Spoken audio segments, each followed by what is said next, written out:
I'm Luke from Regulus, and you're watching Sonic Pineways.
Hello and welcome to the first episode of Sonic Pineways. I'm joined here today by a band that one reviewer described as a total fervent guitar shredding trip. They are of course Sheffield rockers Regulus. Welcome to the show, guys. Cheers, man. The very first episode of Sonic Pineways, you are the first guests. Sweet. On here. Awesome. Well, I want to kick off with a serious question. As this is Sonic Pineways, what's your favourite pie fillings? Meat and potato, you know, or Balti. That's classic. Solid. It's got to be chicken and leek. Chicken and leek. I like chicken and mushroom. I don't like mushrooms. I'm going to go way left field and say blueberry. Ooh. Blueberry pie. Blimey, yeah. I didn't know sweet were involved in this. Mixing it up, bro. Mixing it up. So it's an eclectic mix. Okay, so Regulus, you've got a new album out, Smoke. Congratulations. It sounds fantastic. How's it going? Really well. It's had a massive response. The launch night was huge. Bandcamp's doing well. It's gone all over Europe and over the world and stuff in little bits and pieces. But They stocked it in a shop in Sweden. They did. Yeah. Oh wow. Yeah. How did that come about then? No idea. Someone just Ozium Records or Ozium Records ordered 4 copies, sent it over to them. We found the website and there it was, 4 copies. And they sold out a couple of weeks later. Yeah. Flogged all his 4. Yeah, it was amazing. That's so you awesome. didn't set up the record shop yourself, did you? Good stuff. So you can say you're big in Sweden. You can tell people that. Cool. So on the recording, how did you record the album? And was that different from previous recordings that you've done? Or? Very sort of self-sufficient, wasn't it? Yeah, I mean, all of our records have been completely DIY. We've recorded them all ourselves, but this was just a much greater undertaking. The drums were done in sort of like Saturday and Sunday, several weekends in a row for a few weeks, and then we pretty much brought everything back here in this room. Yeah, it was recorded. Most of the vocals and the guitars and the keyboards and the harmonica. Yeah, it was all recorded in this room. And the tambourine. Yeah. So on the writing of the songs, how do you write music together? A mixed bag, really. You know, me and Carl have got a dynamic that we work. You know, we'll come up with something very rhythmic, and then. You know, you guys write alone a lot of time, you know. We're quite traditionally rhythm section and lead, so these guys lock in and write stuff. Some of the songs were written entirely drums and bass, and then the guitars come on in layers afterwards. We also jam a lot, you know. Like I said, there's a very sort of mixed approaches in there, and Blunderbuss, one of the new ones, was me, Joe, and Carl. Just I think 5-minute jam. And it's just 5-minute jam that just worked and came out as a track, you know. The main things that was different about this record, actually, there were 4 or 5 songs that were completed in pre-production. Right. Smoke, the title track, entirely studio. That was totally written. Never played it live and probably never will. Yeah. I still say no. We may still do it if we can talk Joe into it. So why wouldn't you want to play it live? It's mainly on me, like I literally don't have the physical stamina. Right. It's literally For a 16 10-minute notes track. on my right hand for like 9 I'm minutes. glad you said that. I share your pain. Yeah. As a drummer, I share that pain. My tendons set on fire if I try and play it in one go. Although that would be pretty metal. You just Yeah. set a light. The audience Keep would like to see playing! that. And what's the kind of inspiration for your lyrics? Kind of a mixture of storytelling and personal issues. Yeah. Yes. Okay. You know, you got songs like Big Business was written about Joe getting sober and Yeah. getting out of the big business. Blunderbuss is a song all about a dude going on a rampage with a blunderbuss. So pretty simple. Nice, straightforward. Yeah. I also wanted to ask about solos.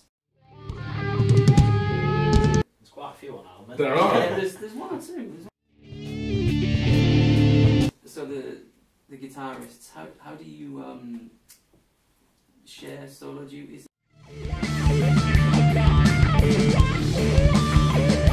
It depends on the song, you know. There are some parts of some songs where it suits Ozzy's more sort of structured style.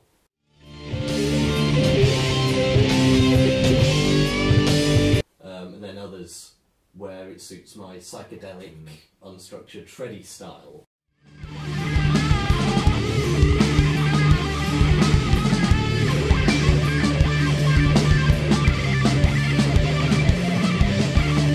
We learnt quite early to sort of play to our strengths Yeah. and serve the songs. Mm. We recognise quite quickly now, I think, when we're writing, that's a Luke solo Yeah. right there. Right, It's yeah. got to be. There's no ego in it.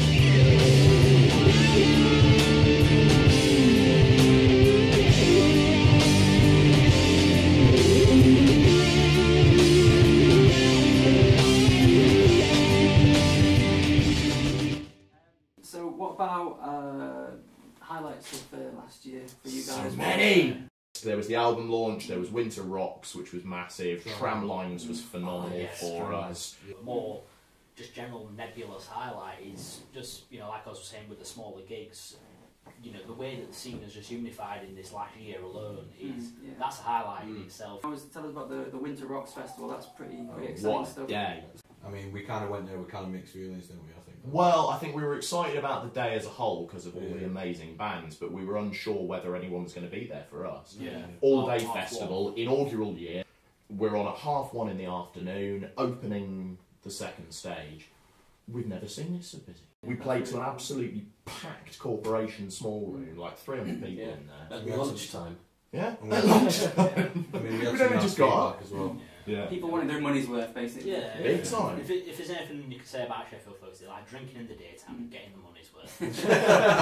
Together, you've got a They've got a festival. winner. Yeah. Met a lot of great people as well, you know.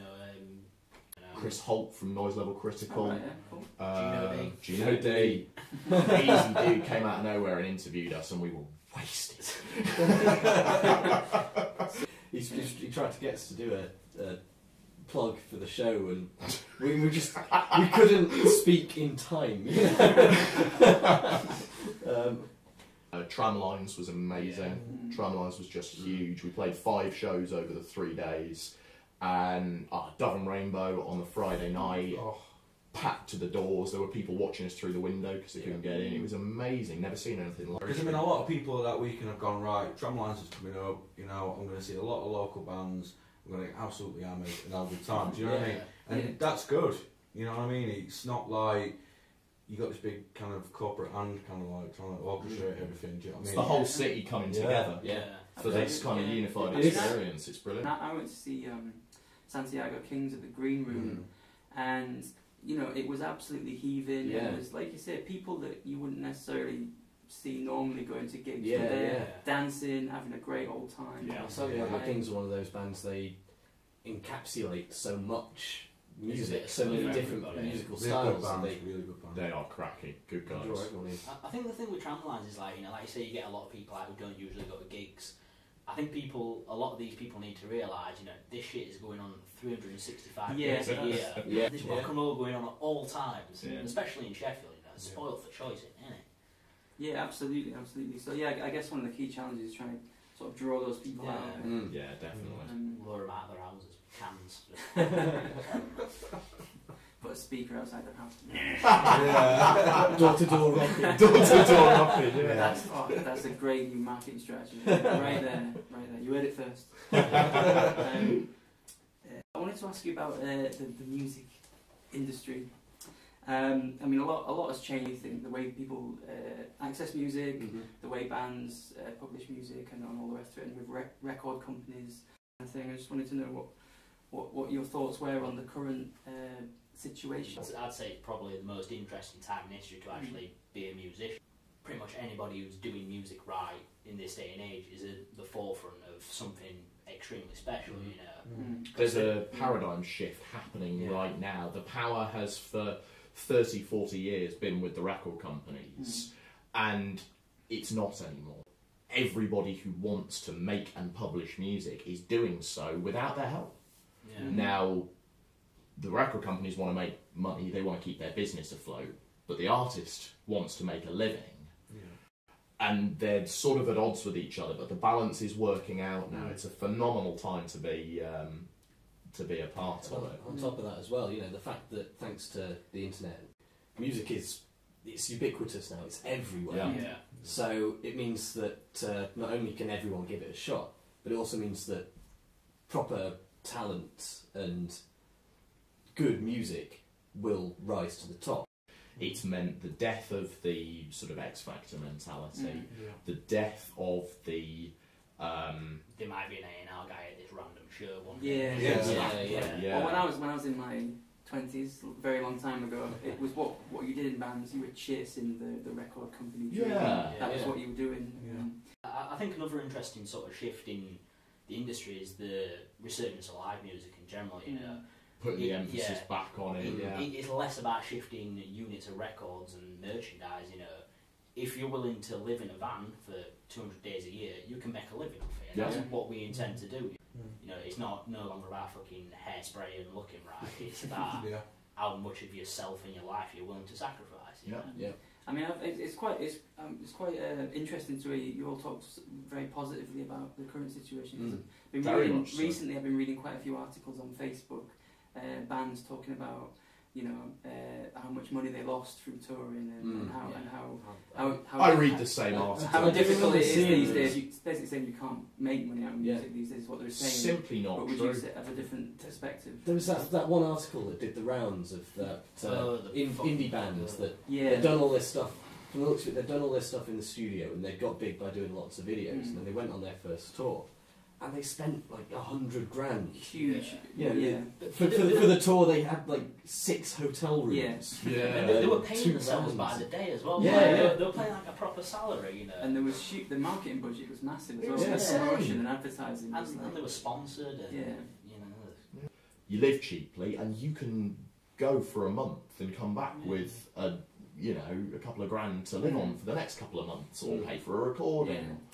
And people are still latched onto this idea that they'll get discovered and get huge. And that's not it anymore. It becomes very much more of a cottage industry. And I think it's interesting that, like you said, that people have this dream of I'm going to get the big deal and be rich, basically be hugely rich. Yeah, why the fuck would anybody want that, you know? All I want from a career in music is to not have to call anybody sir and be able to survive relatively okay. Do you not call each other sir? No. I do at the weekends. Man, Sharon. So I wanted to ask you about what was the band or the album that first kind of got you into music, or got you to kind of where you are now. In terms of the music that got me inspired to write and made me into the musician I am now, Colours by Between the Buried and Me. That album changed my life. It changed my musical perception. It opened my mind to so much other music, and I wouldn't be playing what I'm playing now if it wasn't for that album. So. Probably for me, Nirvana, Soundgarden, Stone Temple Pilots. That was my era. Pick one. Be decisive. Soundgarden. Soundgarden, biggest album. Which album then? I quite like Bad Motorfinger, but I was well into kind of Super Unknown. That album from start to finish is just awesome. Anyway. I was sort of similar kind of era. It was Rage Against the Machine for me. Right. I discovered it over a summer when I was about 15, and it was like, right, this is my world now. This is everything. That was what just drew me right in. The album that really sort of shifted everything for me was Sleep's Holy Mountain. Oh, right. Finally, a Stoner Rock record. Yeah. The future. Let's talk about the future. What's on the horizon for Regulus? Could use this as an announcement, I guess. We could indeed, yeah. Go ahead, It's man. an exclusive. Yeah, It's an exclusive. We've pretty much just finished writing the next EP. Yeah. Wow. About to start pre-production on it, aiming to be recording by February. Yeah. Also, on the local scene, things seem to be quite exciting at the moment. Big time. Riffids. The Riffids. Do you wanna tell us a little bit about what the Riffids is? Sure. Yeah. I suppose it's a culmination, you know, what I was talking about earlier with like the unification of the scene, you know, just getting together to do a self-empowered all-day festival, really. That's it, yeah. We've got just all our favourite Sheffield bands, Santiago Kings and Fear Lies, of course, Normalizer, Firegarden, Mad Sea, Warfare, you know. just banging together an all-day festival, 10 headline shows leading up to it down at the Dove and Rainbow.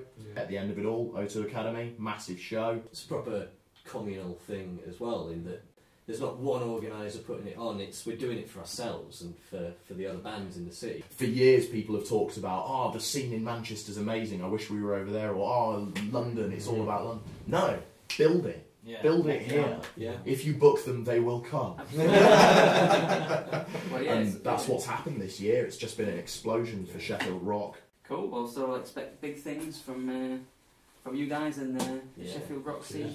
Cheers, Joe. This year. Thank you very much, guys. It's been Cheers, great man. having you on. If anyone out there wants to message any feedback about the show, any questions or comments for Regulus, we're on Twitter. Sonic Pieways @Sonic Pieways, and also if you go to Eat Sleep Rock Repeat TV on Facebook. Thanks for watching. Cheers, guys. Cheers. Thanks, Jim. First saw Regulus a long time ago in a tiny room at the Street Cranes. I was instantly convinced of their prowess, their manliness and general musical ability, their beards.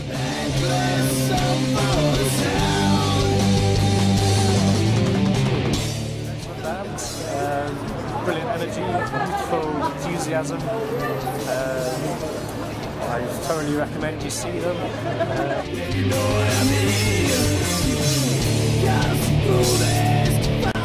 Destined for bigger than this.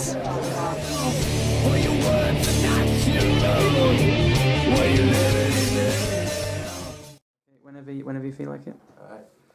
Hi, I'm Luke from Regulus, and you're listening to Sonic Pipe Watching. Fuck.